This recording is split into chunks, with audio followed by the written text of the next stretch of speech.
خون بہنے والے درخت وہ درخت ہیں جو ایک سرخ رس مائع پیدا کرتے ہیں جو خون سے مشابہت رکھتا ہے۔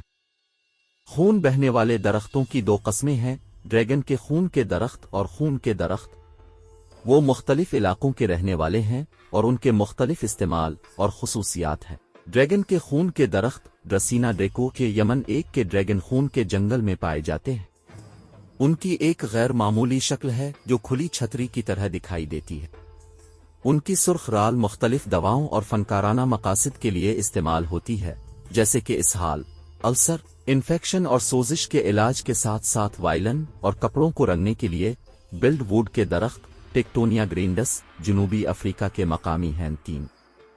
ان کے پاس ایک گہرا سرخ رس ہوتا ہے جو ٹینن کے ذریعہ تخلیق کیا جاتا ہے، وہی مادہ جو شراب تین میں پایا جاتا ہے۔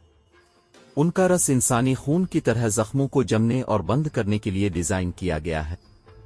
مقامی قبائل کا خیال ہے کہ یہ رس جادوئی ہے اور چھاتی کے دودھ کی پیداوار، ملیریا، داد اور تیز دردوں میں مدد کر سکتا ہے۔ کچھ پھلوں کے درختوں سے رس بھی نکل سکتا ہے، لیکن یہ قدرتی واقعہ نہیں ہے۔ یہ ایک چوٹ یا بیماری کی علامت ہے جسے گموسیس 4 کہتے ہیں۔